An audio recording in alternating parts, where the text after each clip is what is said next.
Okay. So actually, let's start with name. Your name? My name's Don Couper, C-O-U-P-E-R. Okay.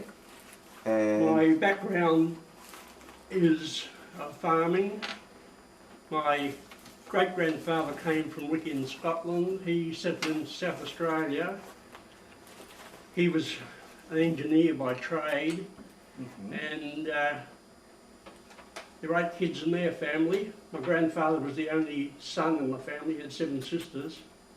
He was somewhere learned the trade of blacksmithing, and he came over to Western Australia in the 1890s to work on the mines in Southern Cross, when Southern Cross was the early boomtown, well before, probably before Coolgardie, or around the time when Coolgardie was being discovered. His wife came from South Australia. She came over to Western Australia, and they were married in Southern Cross. A year later, my father was born there, and they wanted to move. She, I think, got homesick, pregnant again, so went back to South Australia for a period. Grandfather worked up on the mines, not in the mines, in the smelters at Port Pirie for BHP for a few years. Then his wife noticed he was getting signs of lead poisoning, so she said, "We're out." So they came back to Western Australia again, and they settled around in Subiaco. By this time they had 3 children. They had 4 children before they came back from South Australia. There was 1 child every 2 years, and one of whom died in infancy. So there was my father, his sister, and 1 brother. 3 children born in Adelaide. The 4th one was born just back here, and eventually there was 10 live children in the family, the last arriving in 1918. what was the was there a Catholic background in that? No, they were a Methodist background, basically. Very large family. Yeah, well, there were lots of large families in those days. That was the norm, pretty much the normal thing. My grandfather worked as a blacksmith and odd job man around the city. Blacksmiths seemed to be 2 a penny in those days, and the going was pretty tough. He did all sorts of work, carrying grand pianos around, painting the lions' cages over at the zoo, anything for $1. They lived in Subiaco, and a nearby neighbour and friend of theirs, Bill Carl, he decided he wanted to go up to the bush, and he said to my grandfather, "How about we both go up to the bush together and set up as a wheelwright and you as a blacksmith?" This guy had come from Queensland originally, and he was on his way back to Germany to see, and got the Fremantle and never left it. But anyway, they decided they'd go up there and try to hand up in the bush. So they said Killaberan, that was a place that was going ahead wildly, so we'll go up there. So Bill Carl couldn't leave Perth at the time, so my grandfather took a horse and dray with all his blacksmithing gear on, the anvil, forge, all the rest of it, and headed for Killaberan. Well, when he got there, the local blacksmith said, "Oh no, I've been sitting here for quite some time now, but they want a blacksmith over at Deep Well." Well, Deep Well was just south of Cunnamoppin, and that's where my grandfather headed for, and he set up camp at Deep Well. The well was not a very good well, but it was the only source of water a lot of the people had who were settling in the area. The area had been opened up 2 years previously for agriculture. It previously had been grazing leases from the 1860s on. So he set up there, and his mate Bill Carl arrived a few weeks later. I presume he came over from Killaberan, because there was no railway up to the Cunnamoppin at that time. The line went through to the goldfields, but they had to travel 40 odd miles across country to reach Cunnamoppin training area. And there was no towns along what is now that railway line running from Goomalling through to Merredin, and Darren, that loop line. There was no railway line through there. That was being planned from about 1908 onwards, but it was not built until 19 1910, and eventually reached up at the area around Cunnanoppin in 1911. And my grandmother and all the kids, the ones who were around at that time, they all went up on the first official train to Cunnanoppin. And by this time, Cunnanoppin town site had been gazetted. My grandfather and Bill Cole had built a big, very large galvanised iron building in Cunnanoppin to use as a blacksmith shop. Well, what they did, they put an extension out on both sides of the building, and one family had one side of it, the Coupers had the western side, I think, and the Coles had the eastern side of this extended building. And that was where they lived for a couple of years. This is from 1911 until 1913, when my grandfather and Bill Cole decided to go their own ways. And my grandfather went onto a farm, started farming, and Bill Cole kept on with the business and employed the blacksmith to do some of it. My grandfather still helped me out with blacksmithing. That was the very earliest time when there was starting to be machinery. Tractors, big kerosene tractors were being introduced. The very earliest motor cars were starting to come around, not up there then.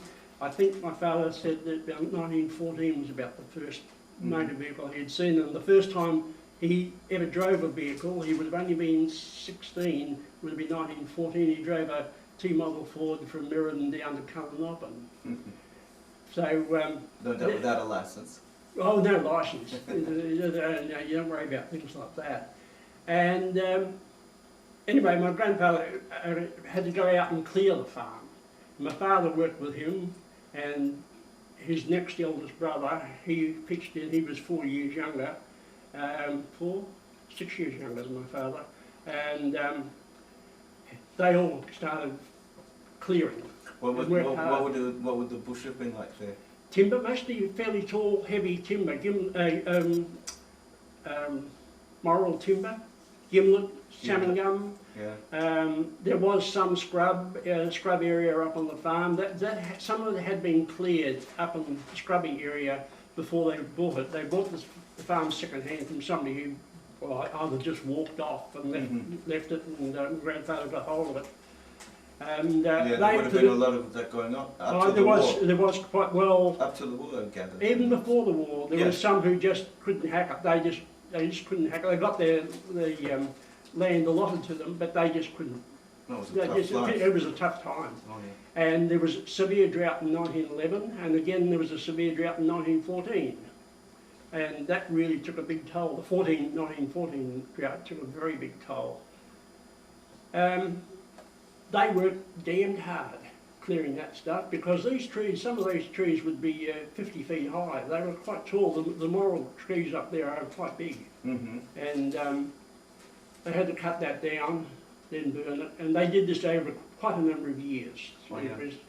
And then, of course, they had no machinery. They had no horses. They only had the horse that they used in the cart. That was sort of the only animal probably that they had. What had they done? Sort of burn it down and chop out, burn it. Oh, you chop burned it down and burn out the roots. Oh yes, that's right. Yes, you had to either ring bark it or chop the trees down, and let them dry, and then you burned it, and then you had to burn all the stumps out down to ground level, or preferably just below ground level. They had to borrow machinery from somebody, and they got the use of a team of horses to put the crop in. My father, from that point on, was a teamster. He virtually drove the horses for all the crops that they put in the early years. And how did you, if you only burnt down just below the ground level, how could you plough? Oh, you just went over the top of it. Oh. You try to get the wood just below the surface, because only you'd be working the ground to 3 inches deep. Okay. It's very shallow work, and they only had very primitive machinery, cultivators, and if there were ploughs, there were only 3 or 4 additional moldboards. The stump jump plough hadn't been introduced at that time. That was a few more years before that came along. They had some problems with weeds. They came in particularly in 1914 or 1915. Because of the failure in 1914 of all the crops. My father had, they had 30 acres of crop in 1914. They cleared enough to have this, put this 30 acres in. And when it came to harvest it, they borrowed a stripper from somebody, and the stripper just took the heads off the wheat and accumulated the whole lot in a mass in a bin. Then you had to take that out and put it through a winnower to sort it out, the wheat from the chaff. Yeah. And they did this, and this took them a couple of, 3 days, I think my father said, it took to harvest this lot, and then they had to winnow it all by hand. You turn the handle by hand, the winnower. In that time, they had 5 bags of shriveled grain. That was the crop from 30 acres in 1914. And when they got home, my grandmother was going mad at my grandfather because he had handfuls of the stuff and throwing it out to the fowls. And she was yelling, "Stop, Don, stop that, stop that." But he was just, you know, I think it was probably sheer frustration. But in those years, the other thing that they had to do was, a lot of the time, was to cart water. They get water off the roof of the building. They built a shed out of galvanised iron with bush posts and bagged walls. And that was what the whole family lived in. And they would have gathered the water off the roof, but they wouldn't have had very big storage tanks. And when the water ran out, they had to go and start carting it. And that's what the horse and cart did most of the summer, was cart water. It was a never-ending job in those days. And eventually they cleared more land, they started to get crops. When there was a good, after 1915, they had good rains for a number of years. The district had been denuded of population. A lot of the men had gone off to the war. Toward the end of the war, of course, there was conscription came in, and ones who hadn't got raked in beforehand were now just had to go. They just had to go. They didn't no option, and they were pretty tough. The rules were tough, you know. They might have a wife and family, but they could still be pulled out and sent off. There were quite a lot who joined up very promptly. A lot of them formed up in the 16th Battalion, and they got decimated, absolutely decimated at Gallipoli. And those who survived that then went on and had to survive the Somme and a few other things in France. And they came back mostly shattered men. You hadn't been born yet? No, this is, I was not even thought of. I know my history fairly well though. And anyway... When did they get sheep onto the property? Well, there'd been sheep up there since 1868. Yeah, but when Adams, but on the farms, the constraint was water. No water, no sheep. Well, eventually they had dug dams and they had some water and they did get a few sheep. A lot of them preferred to run a few pigs because they bred much quicker than sheep, and they had multiple offspring. So you could get a much quicker return using pigs, and you could cart some water. Pigs used a bit more water than what the sheep would, but you only had them for a short time, and then they made bacon out of it, and or sent them off to the market and whatever. There were cows, cattle were introduced. The family cow, the cow was an important part of their lifestyle, because the milk, well, when you had small babies growing up and whatnot, that was an essential. Poultry was always involved. But that was probably the end of it. From about 1914, the first rabbits came in from the eastern states. Oh, it took that long to get Yes, they hit the goldfields around about 1910 or around that time, and the foxes were about a year behind them. The foxes followed the rabbits across from the eastern states. And my father said he saw his first fox, I think he said it was 1915. In 1915 the rabbits got thick, started to thicken up. 1916 they were everywhere. They were eating the crops because there were no fences, had no netting fences. And the effect was that you could have a paddock of crop and the outside of it would disappear. The rabbits were that thick. And the families, a lot of them lived on rabbits for years. Well, after I came along in I was born in 1927. In the years after that, my father would never eat rabbit. He reckoned he'd eaten his quota in the early days. His younger brother used to come home from school, go out with a rifle and see if he can shoot some rabbits or set some rabbit traps and go out next morning and get the rabbits, because that's what they were eating a lot of the time.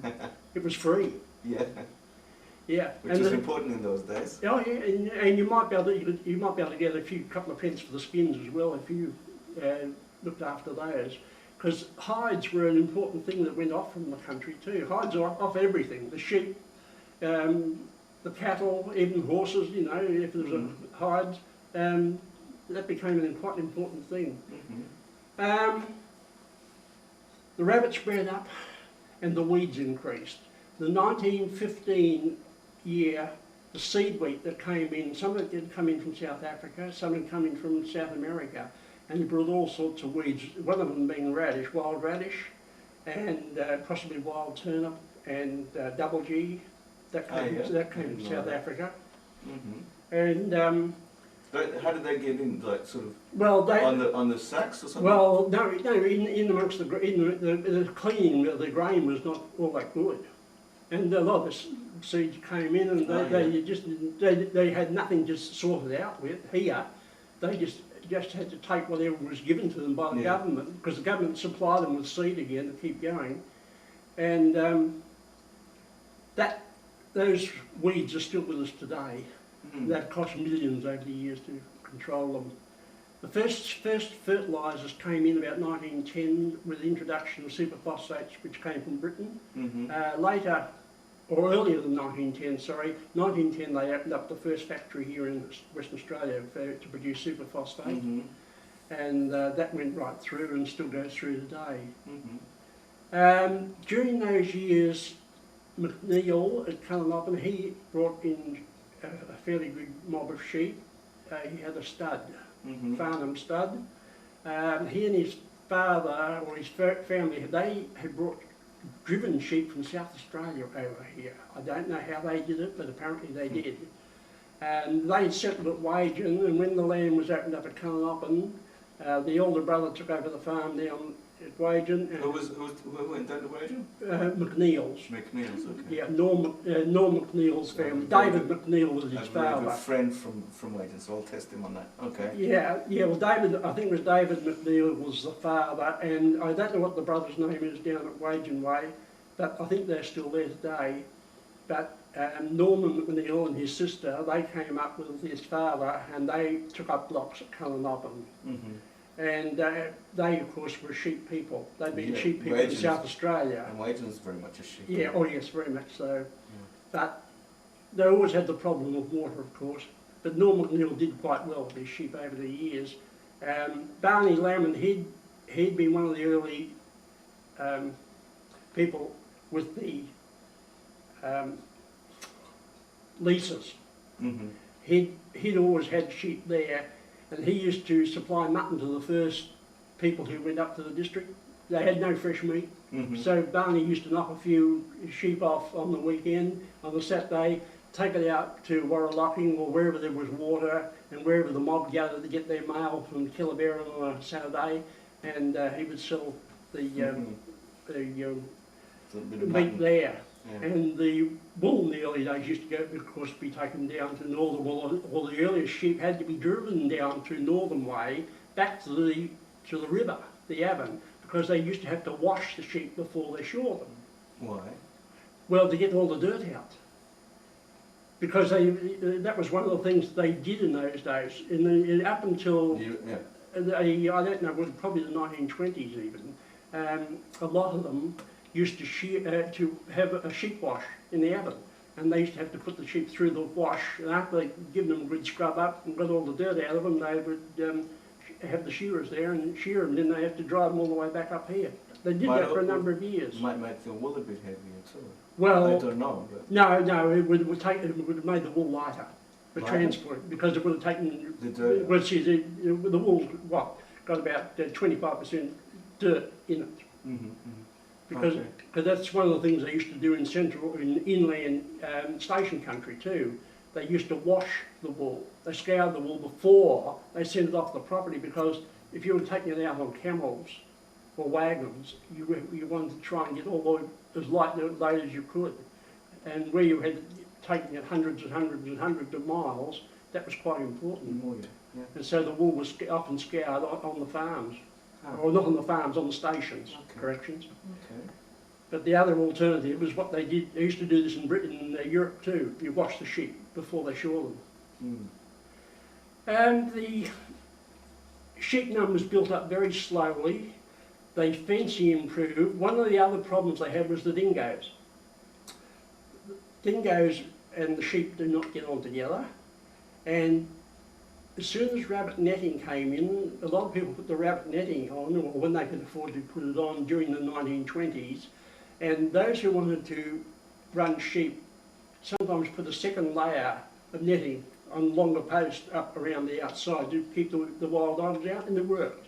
Oh, yeah. But it was a very expensive exercise, and you had to have good reserves of cash to be able to do that. With the stock firms running then, or Um, relationships, the financial No, relationship? the agricultural bank was the one who was carrying the vast bulk of this load. Mm-hmm. But if they were good farmers and they'd meeting their obligations all the time, well, you could borrow money. Okay.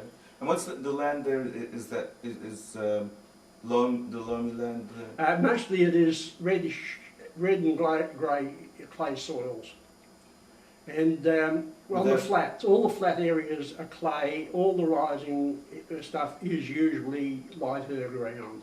Uh-huh. There's been ancient sand hills, but all the valleys have got a clay base as a rule. Uh-huh.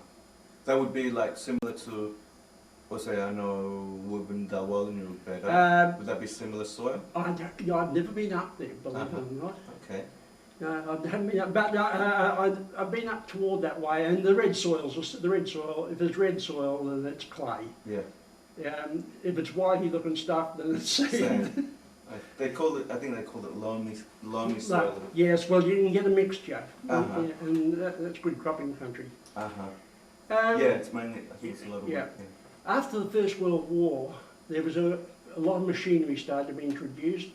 Some early kerosene tractors, the Fordson tractors and the like. Horses had done all the work up to this stage, virtually. All the tractors had iron wheels. They were as rough as guts to drive or sit on. They didn't pull a very big machine. The machinery literally only scratched the soil. The stump jump ploughs had been introduced by the 1920s. They were fairly crude as they were, but the principle was there.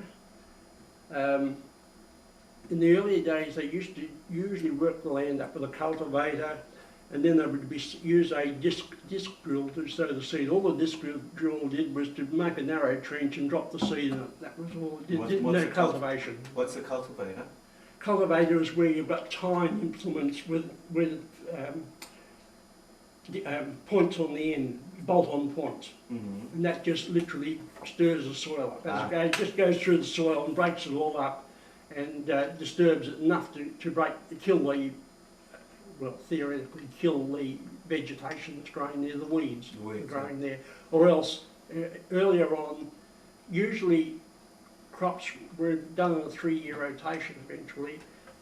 You had a crop in 1 year, the next year it just laid fallow, the next year you ploughed it up ready for the 3rd year again, with the crop going in again. It was ploughed in August, September, and cultivated back in March, April, after the first rains to kill the weeds off, and then it was sown again. How big was the property? Most of the early blocks were 1,000 acres. Okay. That was the general size. There was usually 840 acres of the farm, and there was 160 acres of a homestead. Homestead, yeah. And that was given to them if they settled on the land and cleared it. Okay. And a lot of were bigger blocks than that. Depended on the quality of the land. There was first, second, and third class land. If you got first class blocks, you got about 1,000 acres.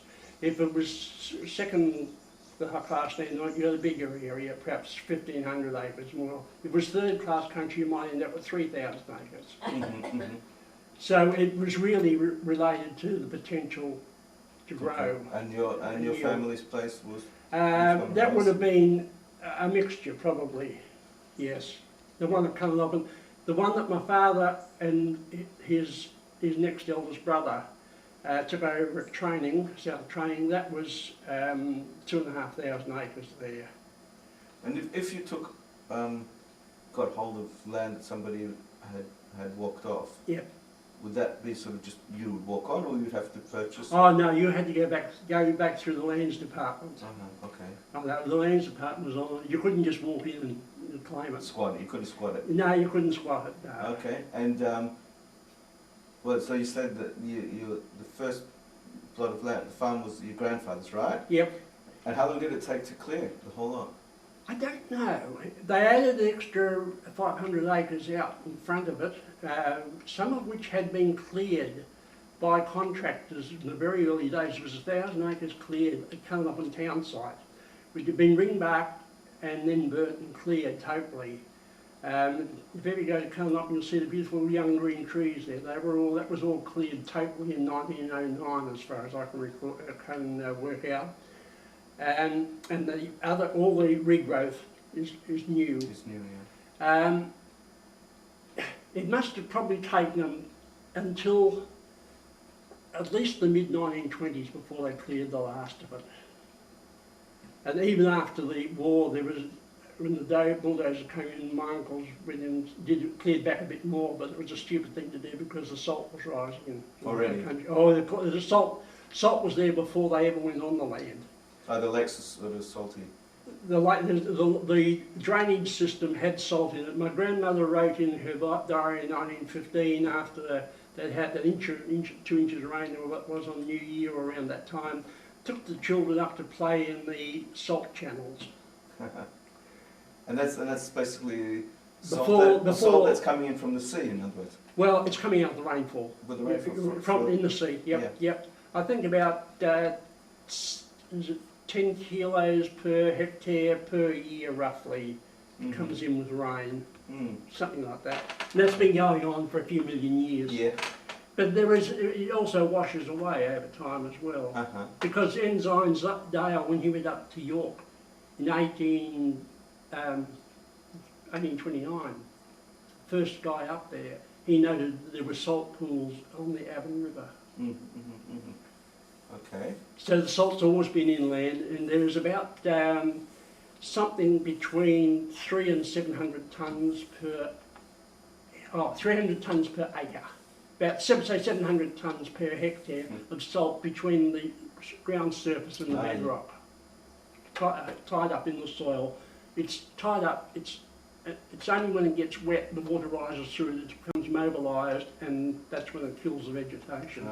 It's all very, very complicated. Yeah, and when did so obviously you've said the water was certainly a major challenge. Yep. For the early settlers, especially. Oh yes. So because underground water, it was hard to find good wells.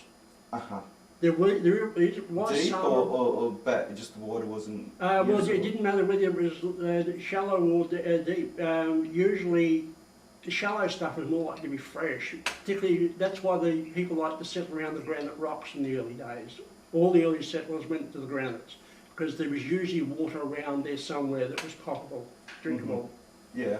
But if you went out in the flat country and put it down, you would find there was salty water down there generally. They put down a lot of wells and bores and things in the early days, chasing water, but a lot of it was very iffy.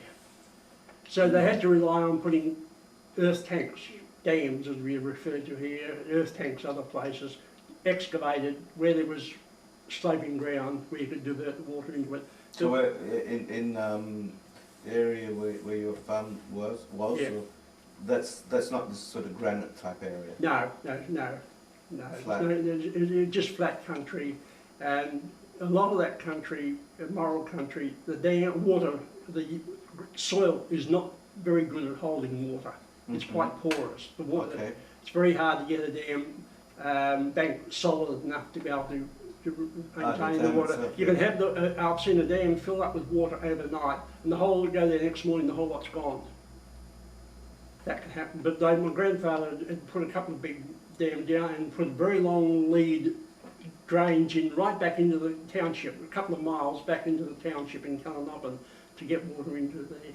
Mm-hmm. And in 1928 they got scheme water for the first time. There was a rock catchment north of training at Waduring, and scheme water was then, well, it was a gravitational job. The water came from out there on a high point and gravitated out, and my grandfather was able to get the scheme water on. He was fortunate. Were you close to the? I mean, you're more or less east of Perth. Yep. More or less Slightly northeast. Slightly northeast, probably not too far from the pipeline. Oh, it was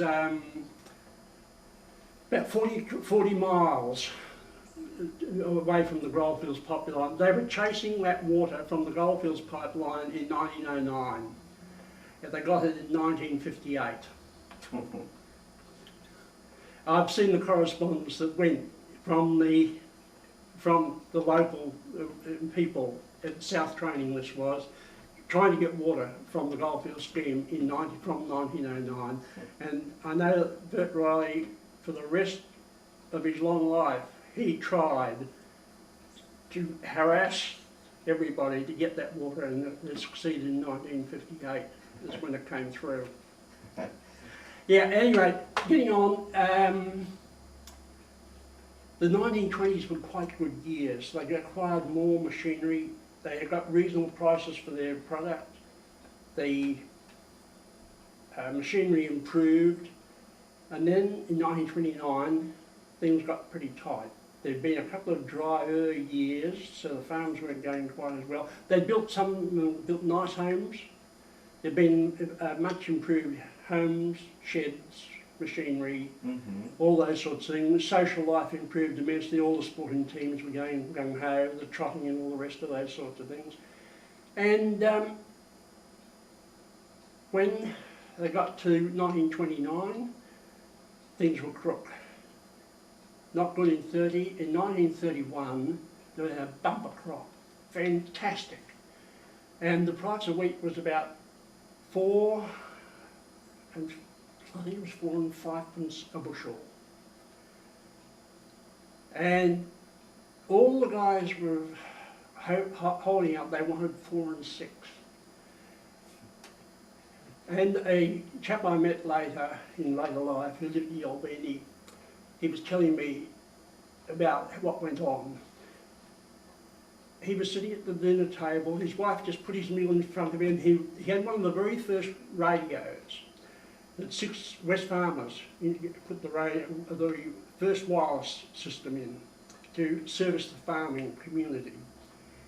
And he was listening to it, and he heard them say, "There has been a crash, the price of wheat has fallen to 3 and 4 pence or something or other." He said, "I jumped up from the table, or jumped out into the car and drove into the store." He only had to go within less than half a mile to the store where they were doing the wheat buying. He walked in and said, "What's the price of wheat, Tom?" 4 and 5 pence. "I'll sell a lot." Because in those days all the wheat was in bags. It was stored in the railways, on the railway sidings, and it was taken away during the year as the farmers sold it to a company. That wheat would be taken from the country and transported to Perth. So he said, "I'll sell a lot." So whatever he had, and while he was writing this out, all of a sudden he answered the phone, "Stop buying." Because every day there were telegrams sent out to all the people giving the price or instruction. The word went out, "Stop buying." But of course he'd agreed to buy this lot, so he did. Denny Machine at Cullenopin, he also said, "No, damn it, I'll take 4 and 5 pence." He was just smiling for years afterwards. He also had wheat there, and he just sold the lot. And just beat this drop. And that was catastrophic, because the price went down to 1 and 6 pence. Sure. from 4 and 6pence virtually. In other words, it went down to a third of its value. When was the depression felt? Yeah, well, this is when the depression was really on. It was already on. You know, From the big, about 29? yeah, that was where it started, but its repercussions went down, and this is when it really hit the wheat market worldwide. All of a sudden, all this bingo. Wheat was worth virtually nothing. They bought land at £2 an acre. Nobody, who would want to buy land if you couldn't get a crop of it? And the banks carried most people through for a number of years. People did everything they could to earn a dollar. They had to cut and cut. People who had trucks took the engines out of them and put a couple of horses in front to pull the vehicle along the road. The car was, in some cases, well, they used all sorts of, all the stratagems, everything to try and save a penny. And money was scarce, really scarce. People were the tramps started walking the roads in the country. They were still walking the roads up to 1939 when I was going to school. It's sort of like basically swagmen. They were swagmen, yes. There were thousands of them in Australia on the roads. And they tramped from one spot to another looking for work. The majority of them would work if they could find somebody, but if they couldn't get work here, well, you just roll your blanket up, put it on your back, take your billy in your hand and start walking. If you got a lift along the road, well, that was good. If you could get a feed off anybody that lived near a road, they had lots of visitors then. Anything, you know, I'll chop wood down the wood heap for you to get a meal or anything for a feed. They were very, very tough times, and they had sustenance gangs working out in the country. The government used to give these sustenance people who had families and what have you, if you had about 6 kids, you could get 5 days of work. If you only had yourself to look after, you'd probably get no more than 2 days a week. And that 2 days pay, which wasn't very big, they had to last you the week. Yeah, yeah. And I remember one of the guys who was on sustenance saying, well, we went on to 2 meals a day. We didn't make 3 meals a day anymore. We just stayed in bed until late in the morning before we got out, and then we'd have a bite to eat, and then they'd have a meal in the evening, and that was it. Probably eat rabbits too. Oh yes, they would do that, but they had to have a rabbit trap, of course. Well, but then by that stage, the nets would have been in, wouldn't they? The nets, the rabbit nets. Oh, the rabbit netting around the farms, yes, but there were just as many rabbits inside many farms as there were outside. In fact, sometimes they stopped the rabbits getting out rather than keeping them out. From 1930s, it got tough. The prices were down. The seasons turned nasty. There was a series of years when the rainfall fell and it went from about 10 or 11 inches, 10, 9, 8, down to about 7 inches. 1939 was quite a good year, and then 1940 I hit with drought again. Well, but the war started in 1939, so that took off a lot of the people who were walking the roads, etc. They went off.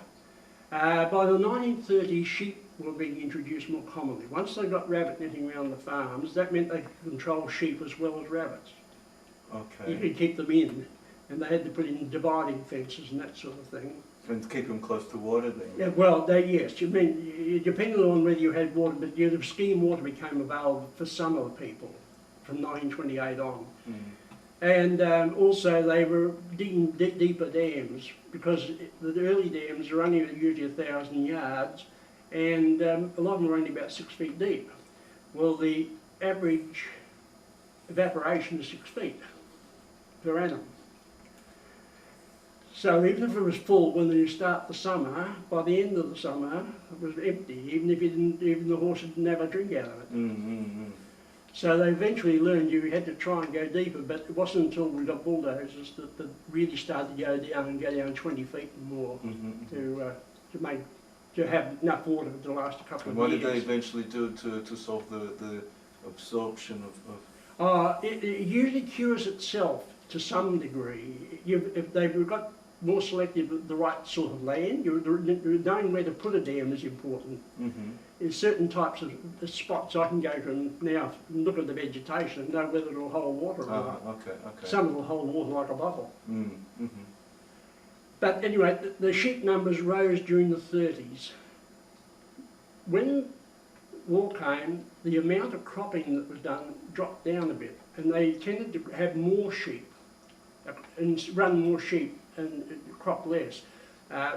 Kerosene and fuel for tractors wasn't readily available, so you cut back. Labour was shorter, and the price for meat and stuff was going up a bit. The army wanted wethers and things like this, and we were running quite a few sheep in those days, but this was only on weeds and self-sown wheat. It was largely the feed that the sheep were getting. There was no improved pastures. This didn't happen until after the war. In fact, it was the 1950s before there was any real improvements, when they started to introduce some of the clovers and meadows. And at this time, sheep numbers started to really rise. In the 30s? From the 30s on, a lot of the sheep were meat sheep.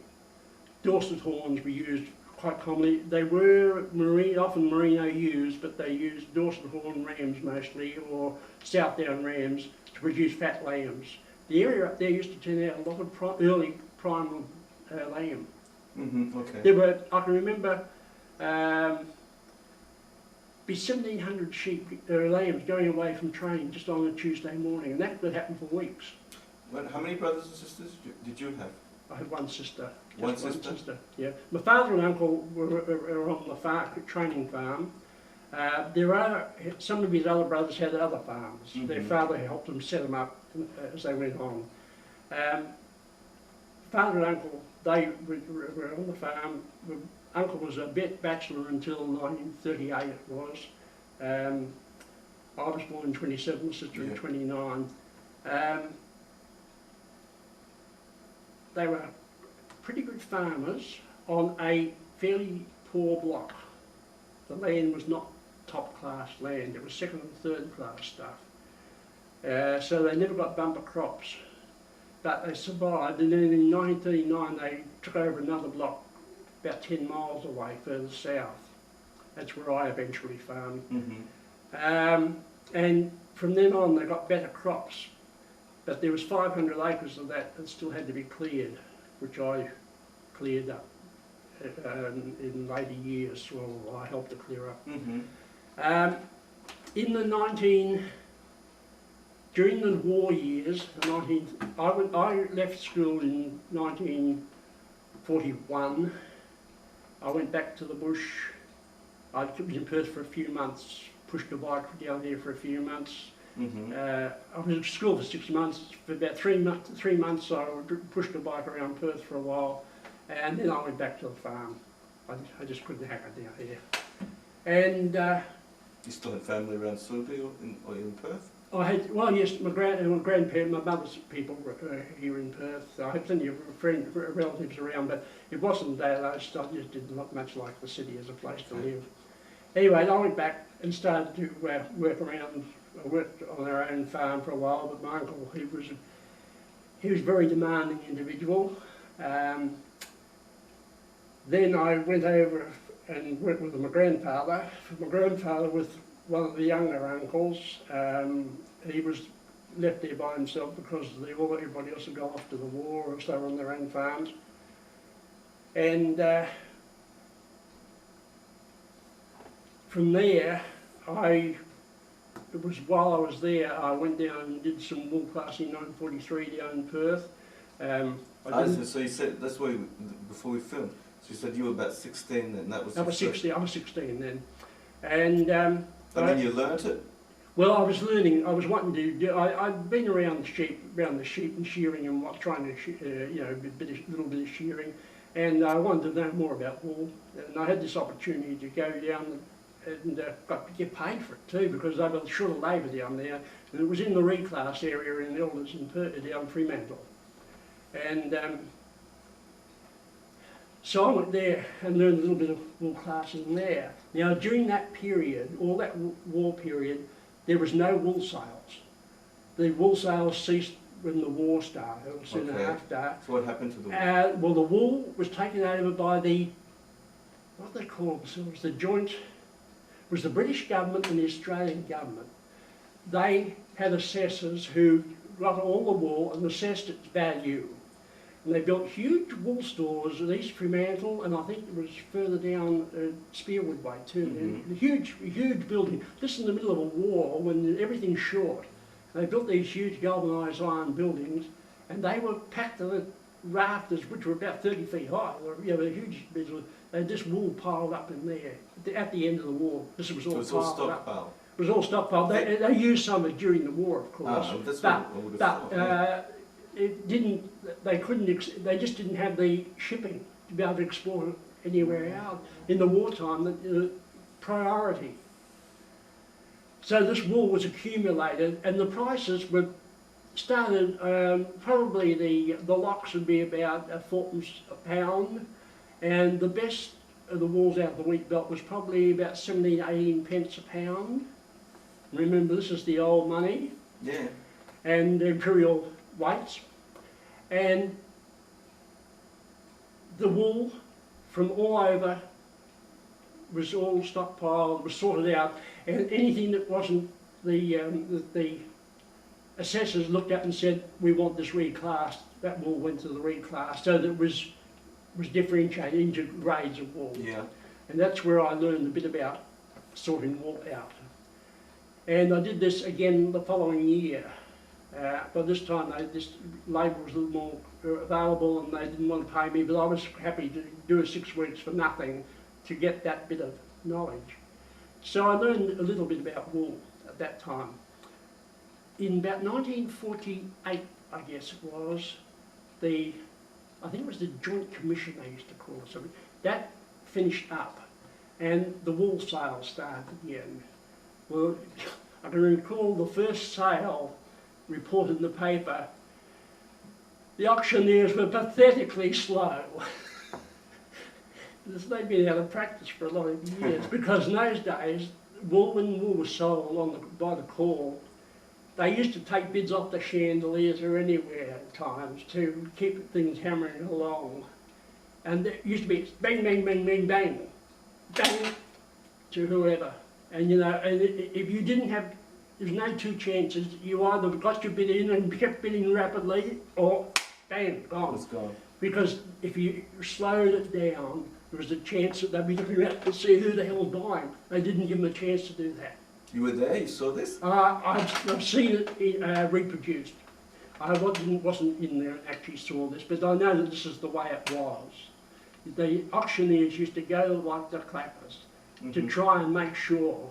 And how would it go? Like, it's interesting, say, did they say, okay, this is Mr. Brown's clip, and that's what's sold? No, I gather not. No, well, what's a that was how it was happening, but what had happened before that, the wool was taken into the wool stores, and it was put into great lines all down, and the buyers could go in and assess the lot, and they could see every bale. And that lot so-and-so, because there might be 6 or 8 lots for one farmer, because there'd be grades, there'd be 3A, etc., etc. And that would be sold, you know, lot $7.99, bingo, bang. Next lot, whatever that was, and so it went up to a whole lot. Rows and rows of it, and there were 3 or 4 agents. They all worked out of the one building for the sales. They used to take their turns, you know, and who was going first. They used to rotate the starting and finishing. What agents for who? This is, well, Elders, then there was Goldsborough Moore, Dalgetty's. The stock firms? The stock firms, yep. And then, of course, in the background, you also had Rex Robertson and the Jewish wool buyers. I think they're mainly associated with him. Yes, yeah, So virtually what all was of them their were. part? Were they buying? Did they actually sell to? Did they sell to the floor? I don't know what Rex Robertson did, but I think a lot of his stuff was probably sold. He would accumulate this stuff and grade it out. You might have 10 farmers wool of similar quality and sell 100,000, 500 bales of it to whoever. A wool, I suppose a woolen mill or something. Well, this would be it. He could sell it anywhere. Mm-hmm. But it was from that probably 48 or thereabouts on, that the buyers came back to the bush. People like your father. My father is later. What time did he go My back? father immigrated in 49. In 40, And, oh, and right. his mates. There was a generation before, For him. before, at least, I mean, in other areas, I've heard from, I don't know, maybe started, I don't know if it started as early as the 20s, That could certainly well in be. the 30s. Yes, Often yeah. they would, and from what I heard, from one or two, like the sons of, Yeah. so to speak, one guy, that his father basically started out selling fruit and veggies, Yeah. and then he'd pick up stuff to put on the Yeah, truck, yes, started yeah, out with that everything. could, in some cases, it'd be barter. Yeah, maybe. And somehow they must have probably discovered that wool was the best thing to take, and, Well, they became wool buyers. well, they were certainly there in the 30s. I didn't know them in those years Mhm. because I wasn't involved in that. And we didn't have that many sheep in those days anyway. Mhm. But when the war came and the acquisition turned up, all the buyers, of course, they had nothing to do because the wool all had to go through the one Okay. place. So, but when the joint selling finished, they all came back, and people like Rex Robinson were back in business again, and or he may have even been acting as an agent for the others in the other part of it. I don't know, but I can only remember Leon Same and Les Sussman in particular. They were the two who came back to our particular area. Okay. And there was another chap who came in a few years later, Jack Lerner. I don't know. He's still alive. He's still alive, is he? Yeah. Yeah, well, I never had anything to do with Jack. I didn't particularly, he didn't appeal to me, I must confess. Okay. I'll leave it at that. Is he Jewish? Yeah. I often wondered whether he was or not. He was a different sort of guy to Leon Same or Les Sussman. Yeah. Okay. Leon Same, he and his family had come from Israel. Mm-hmm. I don't know when it was. I suspect it may have been the early 30s. It may have been in late 20s even. I can't be sure of this. Mm-hmm. Because they had Oak Farm at Gamelin for a number of years back Maybe there, still. somewhere in the 30s. I've heard stories that one of the same still has. I suppose Gumalin's like an area with very good rainfall or something. Reasonable rainfall, yes. The other side of Northern. So I've heard that someone in the family still has a farm there. But Oh, I've well, only perhaps heard- they still have it, but maybe another farm. well, the farm, I think they were well known. I don't know whether the Sames have got anything to do with it. The Sames, I think their name originally was Semelowitz, or Witz. You know, I think I've heard something like that. Yeah. Yeah. But Leon Same, he was solidly built guy, not very tall. His accent was fairly heavy accent. Reminded me of Ariel Sharon or something like that, you know. I don't know whether it's a fact, but I noticed that a lot of the Jewish speakers seem to have very heavy voices, if you will. Yeah. Lower register. I don't know Yeah. whether it's whether an observation has got the ability. I've never thought of it. He's had fairly heavyish accent, low voice, low Yeah, register. I may know his son. I mean, I know certainly Manny, members of the same. Manny, yeah. Okay, and then the grandson. I used to play with, was a year below me at school. Oh, right. Yeah, well, Manny, Leon... Man. I think it was MU in it, is it? Yeah, something like that. Yeah. I'm assuming it's the same person, yeah. Yeah, it probably would be. They had a farm for a long time Boddington. in Boddington. That's right, yes. Well, they didn't take that over until the 1950s, it would have been, when they grabbed that, because that was an area of land, a lot of it, I think, had been forest area. It had been cleared for forestry. And of course, when they went back there, all these stumps were there. And Leon once said one day, I wish to God we'd never seen the place. It's worth a bit of money now, I might add. I'm not sure. The I was talking land to the- values in that area have gone through the roof, and of That course the might be. mining's on there now, the Ah. gold mining's there, the big gold mines there now. Oh, I bumped into the, what would be man's son, Yeah, and yeah, a couple of weeks ago, and he told me that he'd been on the farm for a while, and then he'd left it maybe 20 years ago right, and works in town. right. Yeah, well, that could be. But maybe things have got better. Yeah, real estate in the last few years is incredible, Oh, yes, yeah. from what I've heard, yeah. But that farmland has also gone through the roof, believe me. The Leon, good straight shooter, more like a farmer type of approach. Used to dress in just khaki sort of stuff, open neck, real down to the earth guy. Okay. And used to take things quietly. He'd have long talks with you, have a cup of tea with you. Mhm. He used to stay with Harry and Ella Riley at South Training when he was raised up in that area. He always seemed to be there for years and years. I think he was there when he had a heart attack eventually. Mhm. He was a good guy to do business with, straightforward, no He was- nonsense. Were they a lot, him and his husband, were they competitors or were they Competitors, all competitors. Oh, okay. Oh yes, they're definitely competitors. They both bought for Robinson. Oh, yeah? But they were individuals. And my uncle, That's unusual, because usually they sort of worked it out, so there might be a bit of overlap, but usually they had different regions.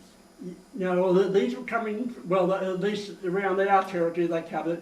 They used to both come around probably about 2 or 3, well, they used to come around for around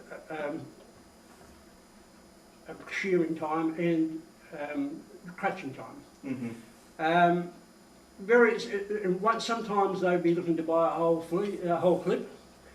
Other times, for instance, when the Korean War was on, the price of wool went through the roof. I didn't want to touch it. The clip. They'd take all the odds and sods, and say, if you want to cash for something, well, they are your boys. Cash with the wool buyers was a very important commodity. Why, before you get onto that, why when the price was high? Because didn't the price of wool was going up through the roof. Yeah. Now, they could have made a fortune if they could buy, but they couldn't be sure that the price would keep on going up. Oh, they were scared.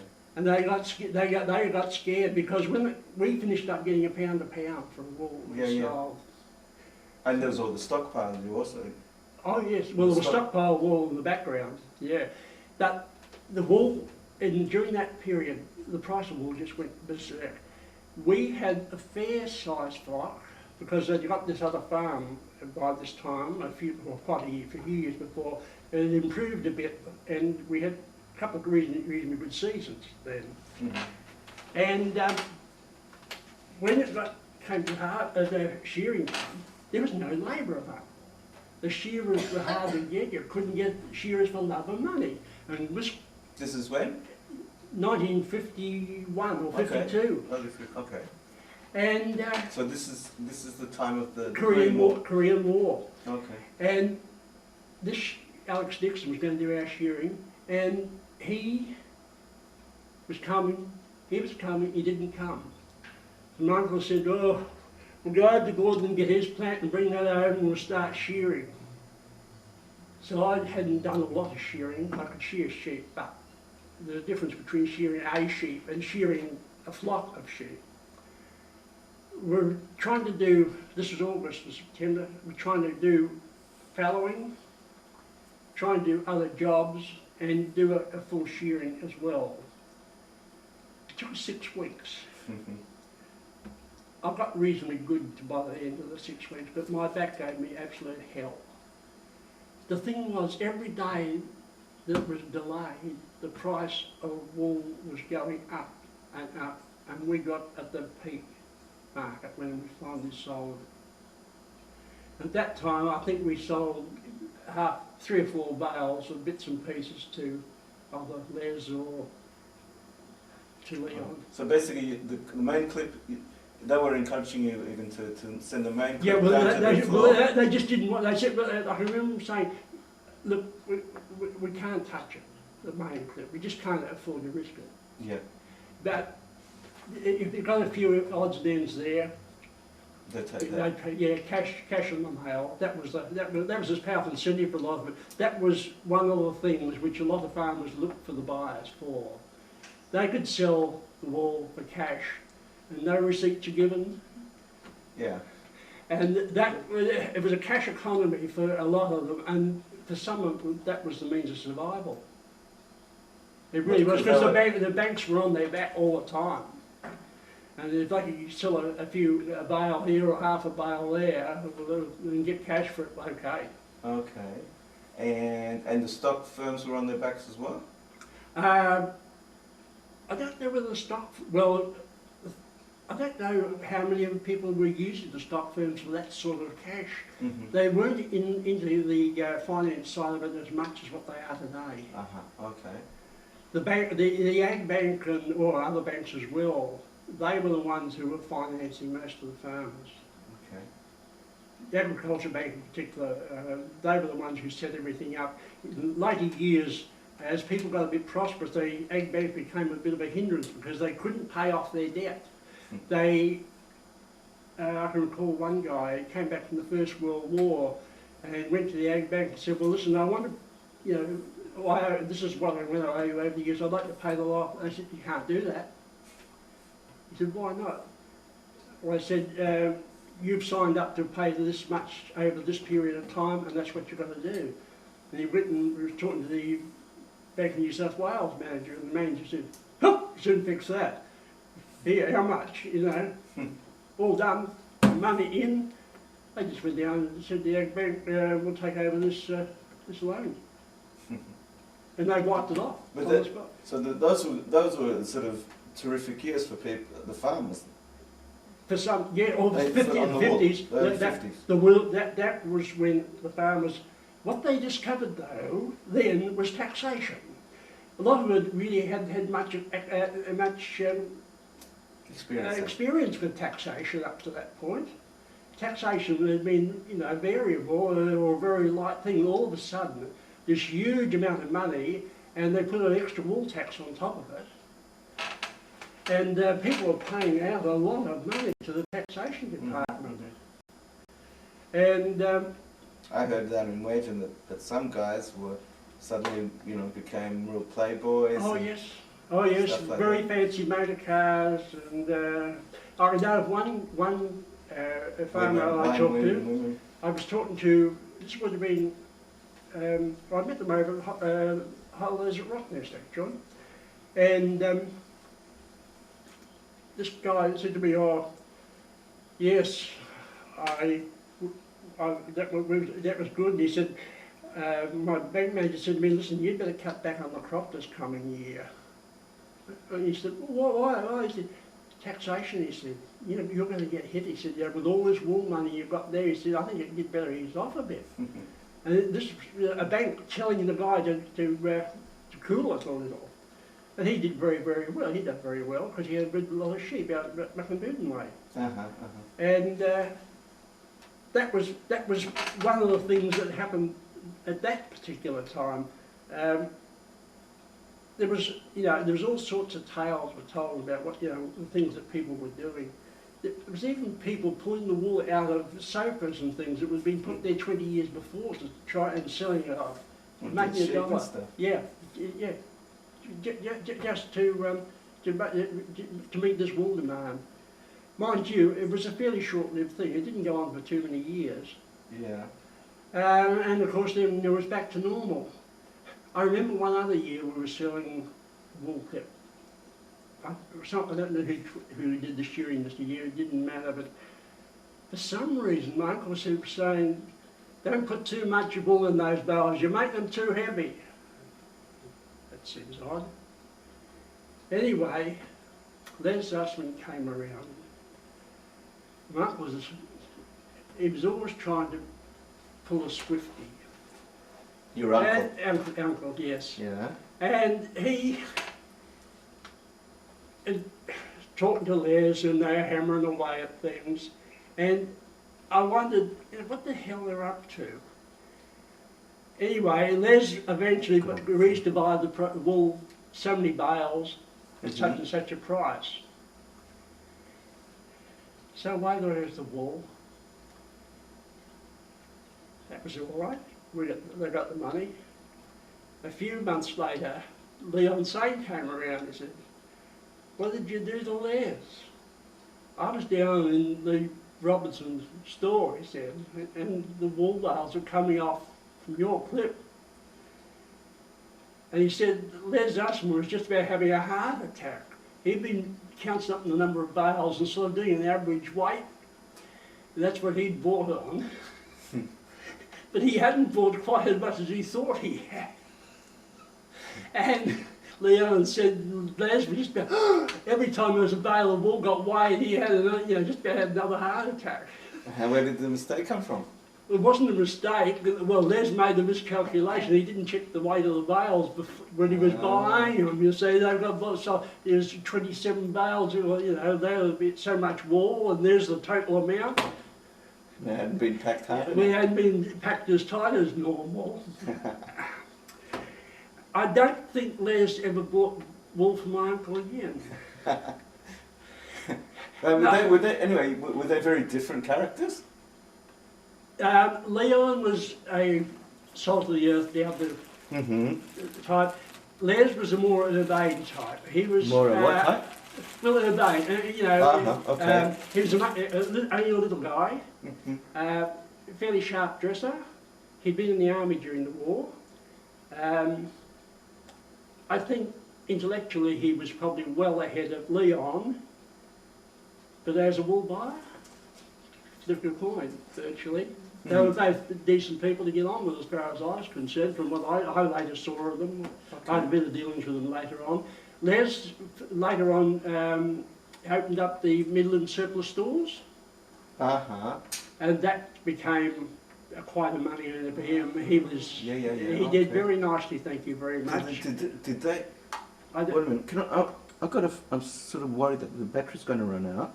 Oh, right. Is there any way you have a plug close by? Is there one there? No, there's one over here behind me. Oh, I hope that'll make it.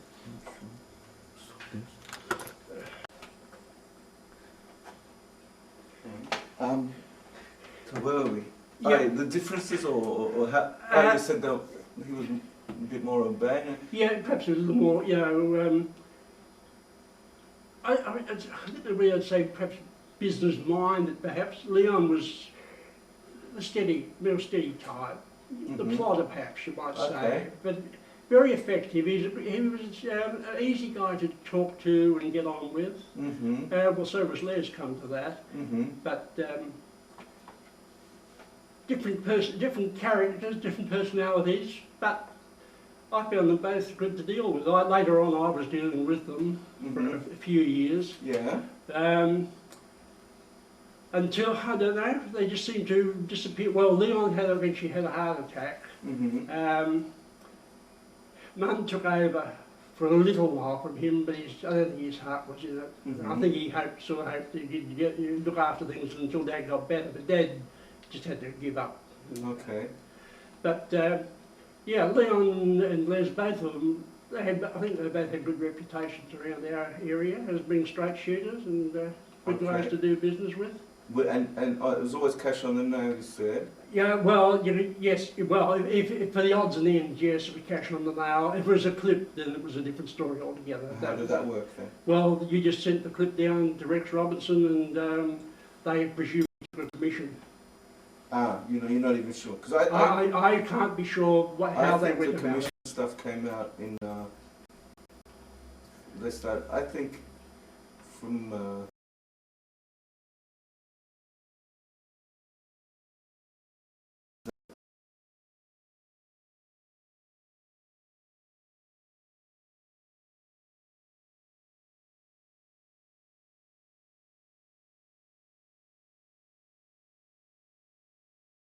Usually you agree on the price. I got to a point where I didn't went through West Farmers. Okay. But would they have done reclassing? I mean, well, if they were buying bits and pieces, there'd often be a bale of something which didn't meet wouldn't fit in anywhere else. Yeah. That's the sort of stuff that they were happy to take. Mhm. There might be 3 or 4 bales of that sort of stuff of various grades. Uh-huh. And if it was a click going down, you think that they'd reclass it In most Robinson cases, or what? I suspect not, because the standard of classing generally was pretty acceptable. But I gather, say, on the floor, there could be occasions, from a discussion with someone else this morning, that if they hadn't classed well, Well, if it there was a wasn't chance well classed, well, it could be, or if it was what do you call it, no, bulk classing or something oh, like that. well, if they just grabbed every fleece and just put it in the bale, well, then they'd have to reclass it. Reclass. That's expensive. That's an expensive exercise. Because then the store would put that reclassing back onto the farmer. Oh, of course. Yeah. Well, they'd include that in the price, in the purchase price. You just wouldn't give as much if it wasn't well classed. So you only had that experience with the stock firms, or could that also have been with the private buying firm? Well, I saw a lot of wool go across the floor over those couple of years, and only a very small proportion of that was ever reclassed. Mm-hmm. There was some stuff which was sent down from the farms for reclassing. In other words, they knew that it needed to be reclassed, and that was the sort of stuff that I learned, the bit I learned about the business from. Oh, There was 3 guys sitting up there in the reclassing stuff. They were. That was all they did all the time. Various things. Sometimes it was pieces came in, bales of pieces, and there was a lot of good wool in it. And what they wanted to do then, I've done this, dozens of bales of the flipping stuff. You took the good wool off the very rough stuff, and you ended up with 2 lots of pieces. One which had been very well picked, and that was worth almost as much as fleece. Well, and the other was just rubbish. Mm-hmm, mm-hmm. And that was where quite a lot of money could be made, by just converting labour into product. So in the 60s, I saw a lot less of. Well, Leon had his heart attack somewhere must have been the mid-60s, I guess it was. Les, I think, it became much more involved in the city business and that sort of thing. Jack Lerner was doing the running around the district still, but I wasn't selling then. Okay. There would have been, I can't remember whether it would have been the early 70s, I suppose, perhaps the last time I saw Les, I can think of. The last few years I don't remember seeing him come around. Yeah. Mum came around for one season probably, I think only after Leon had his heart attack. And whenever that occurred, that was before my father died, because my father went over a couple of times and visited Leon in hospital. And Leon was very annoyed. Not even my brothers could come to see me. One of Leon's brothers, he used to run the shirt factory in Melbourne. Glowweave, I think it was. Oh, yeah. He owned the Glowweave factory in Melbourne. He owned it? He was it. I didn't know that. Yeah, I think that was the story. Yes. When I get back, I have to. You might want. I believe that. I think that's right. I know his name was Emile. I can't be sure. Glowweave was, were they synthetics or? Oh no. Well, yeah, it would be synthetic. Yes, yeah, it wouldn't be too much wool. No, maybe cotton. Yeah, but they used to turn out a quality shirt. Yeah, I remember. Yeah, I'm pretty sure that was it was Leon's brother, because it was 3 or 4 brothers, I think. Yeah, because it's not interesting to the text.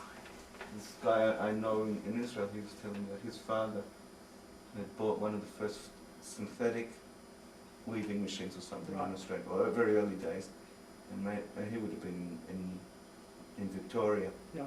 Made a rather good living in. He mentioned Glowweave coming in, so I had no idea about. But okay, that's so interesting. And I know someone today. Well, would be Sol Schildkraut. You've heard that name? Heard the name of In that. Meriden, I think he works Yeah, in well, Meriden. see, the thing is, I stopped farming actively in 1980.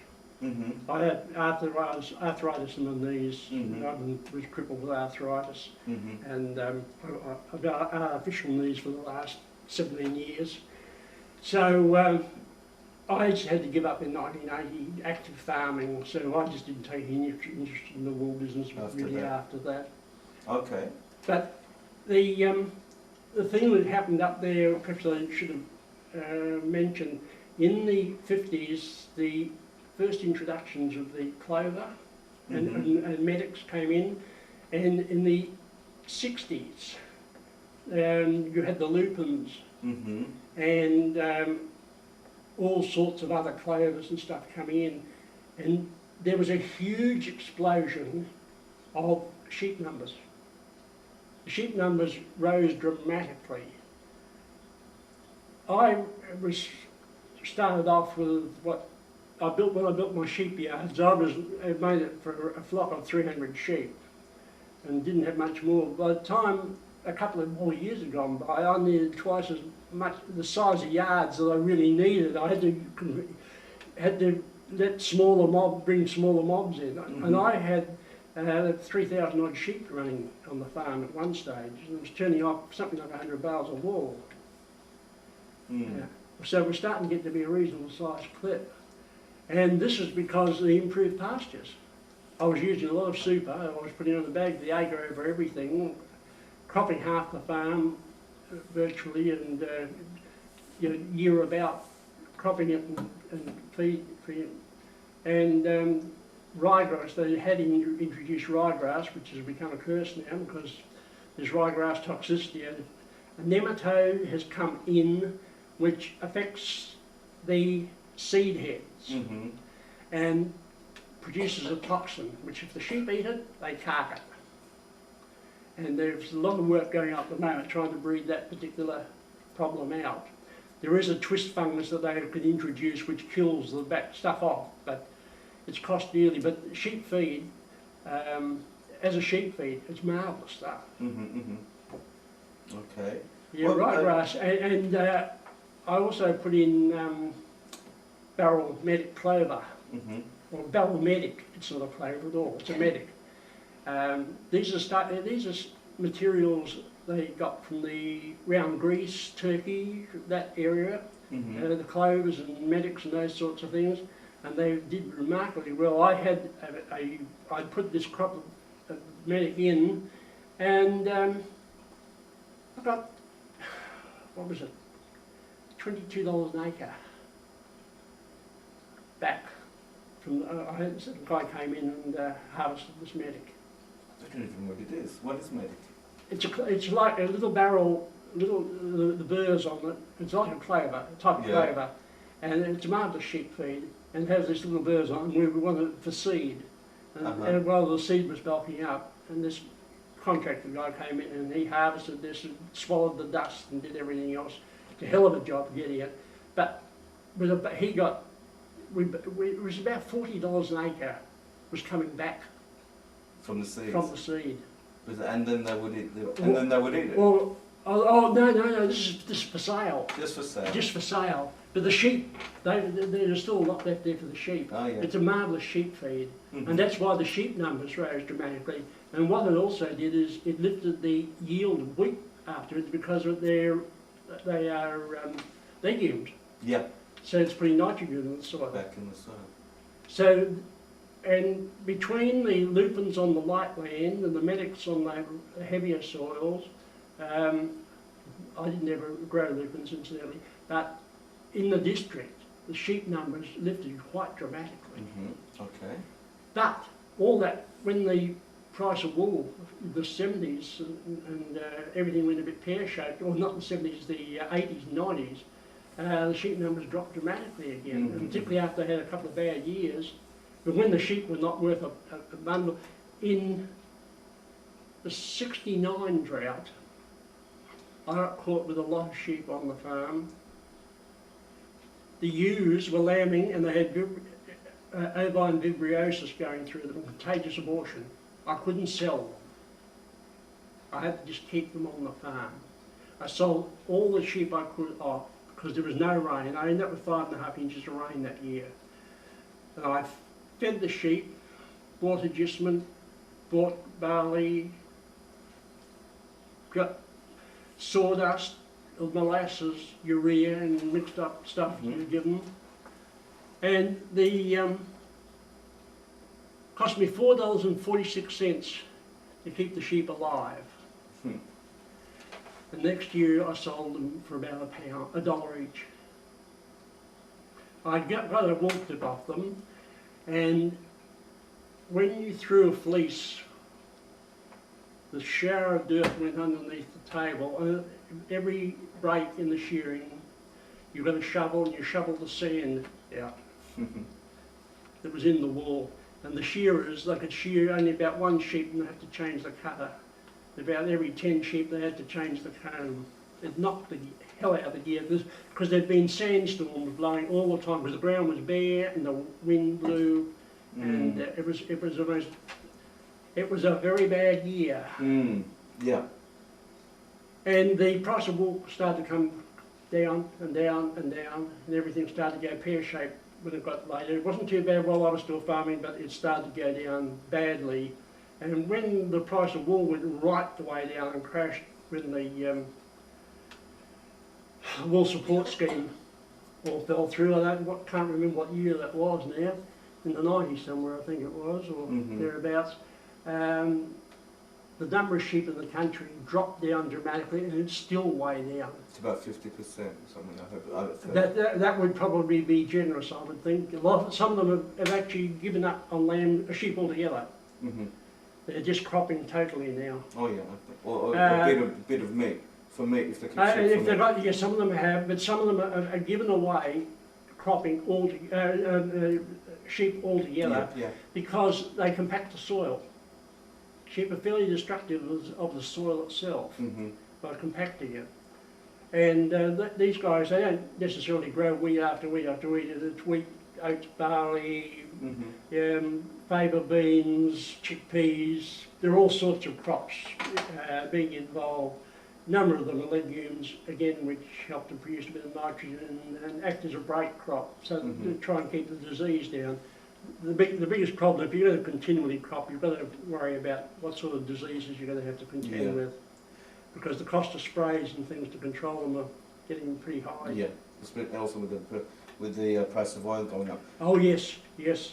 That's the fertilisers and the all the chemicals have gone through the roof. Okay. Well, you said it was what maybe an interesting point was so when the price of wool was really, say for example in the early 50s when the price was really high, this Leon and what was that?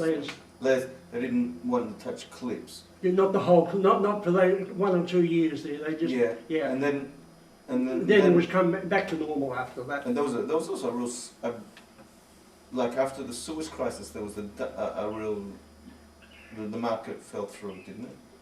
So my dad went to shoot roos after that in 58. Yeah, that could well be. Yeah, the price went up and down quite a bit. It varied very, the price of wool was going up and down much quicker than what the breeding of the sheep was, because it was the when was it? We got farm advisors came in must have been in the early 1960s, and they were helping people to improve their farming. A lot of people didn't want to know about it. They can't teach me anything about farming, I know it all. These are guys, most of them are graduates of Lincoln College in New Zealand, the ones that came over here. But they didn't know anything about wheat farming for the most part. But they learned quickly because they had about 30 or 40 clients. And if you go to 30 or 40 people and get what each one's doing, you rapidly learn what's good and what's bad. And they were able to give people a lot of good advice. And they were the ones who helped people introduce all the new clovers and everything else. And they were reading the literature that a lot of the cockneys didn't. Yeah. And they were showing them how to make more dollars off the farm. or pounds as it was initially, but Still, yeah. but the yes, it was. They were also one of the contributors to the improvements of farming, but the improvements of the farming also led, inevitably, to the reduction in population, because they were suggesting they should be buying the farm next door, Yeah, yeah, and that's going. It's never stopped since. yeah, yeah. The training area now, there's about 6 people in the area, or 6 family farming farms, who have got in the 15 to 17,000 acres area.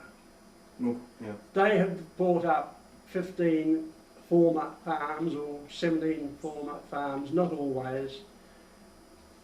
They're big, they're running $1 million enterprises. The value of the land just doubled last year, or the last couple of years virtually. Why is that? Why has farming land gone up so much? Because the price of land for everything else has gone up so much. It's like a dog following its tail. Mm-hmm. The economics don't dictate, to me, don't dictate that you're going to make $1 out of it, Yeah. what they're doing at the moment. Yeah. Land, I sold for $130 an acre, back in what, 1996. Mm-hmm, mm-hmm. That land now they're looking at $300 plus. Yeah, yeah. But it can produce more. The guy who's got my farm now, he had 1 year where he averaged the equivalent of 17 bags to the acre. The best I ever averaged was 9. Okay. Yeah. Why? Because they've gone now to minimum tillage. Mm-hmm. 1 pass with the machine puts the crop in. 1 pass with the machine takes it off again. They use a lot more chemicals to keep the weeds down. They sometimes have to do a bit of tillage, but the less you disturb the soil, the better. Uh-huh. And he ended up averaging, and that had the rainfall was perfect, and they hit the jackpot. And 17 bags to the acre average on a farm is a very good average in Australia. That's what, 3.5 tonnes to the acre, 3.5 tonnes per hectare. It's got after the 2 wool buyers, basically you didn't have anyone coming around. I didn't see him. As I saw Jack Lerner about once in a while on the road, but I don't. None of What would you do with the oddments then? You just put a mixed bale and send them down to the brokers and let them sort them out. Okay, okay. Or else you just hold them over till next year. Would you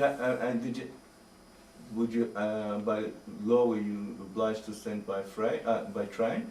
Used to be, but after a while it got to be you could send it by road. It all goes by road now. That was supposedly one of the advantages of selling your clip to private firms. Yeah. So I heard. Well, we used to have to still put it on the railway, though. Yeah. And some people, like for instance, say, I get that it's a personal thing. Some guy that preferred to sell to private firms. Yep.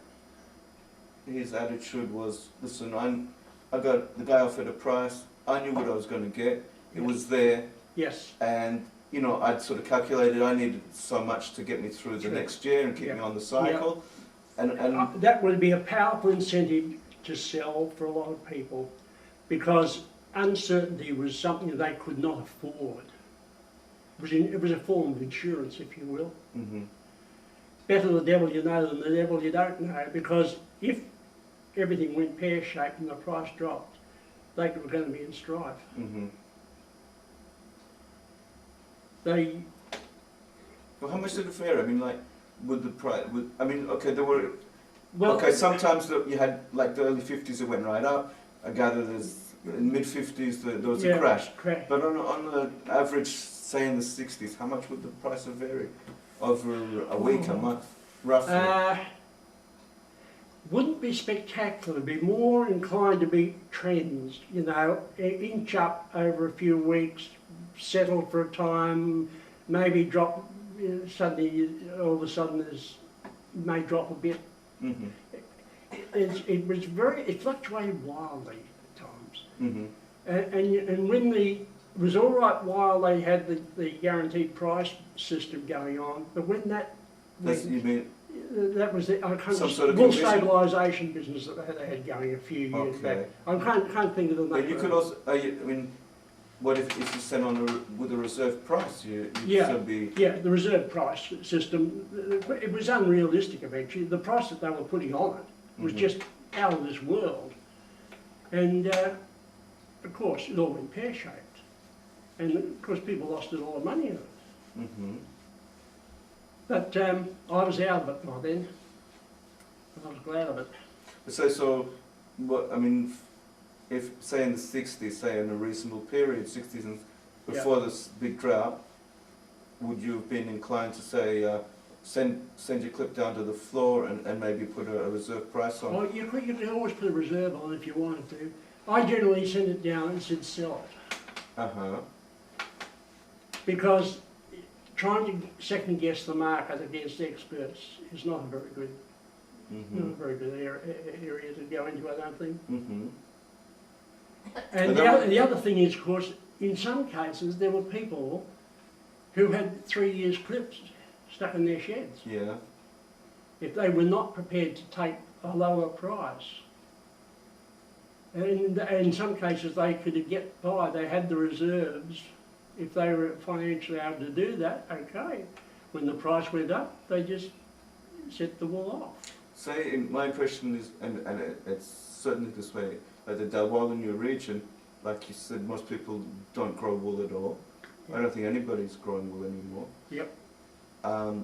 But say when in the 60s and 70s when my dad was operating more, my impression at least there was that the main income was really wheat.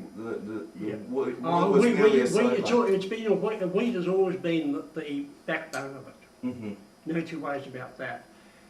The one only year in history probably that wheat wool income exceeded wheat income was probably 1951 or 52 with that with the Korean War. Mm-hmm.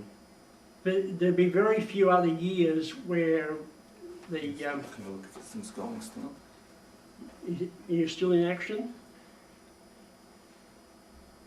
I gather. Must be getting very close to the end. Well, I'd probably just about run out anyway. Anyway, but I'd like to ask you about Yep. Sort of, what was the social life like? You know, a lot of sports, dances, movies In the in the 50s, town? yes. During the war, it all went down. It had gone down badly in the 30s because people didn't have any money. But there were still dances. There was still, the trotting went to hell. The sporting teams went down because the population dropped off. In the war? No, during the 1930s. Oh yeah. In the war times, the sport largely disappeared altogether, except a bit of tennis and a few of them played a bit of golf. The end of the war saw a revival of just about everything. The trotting started up again.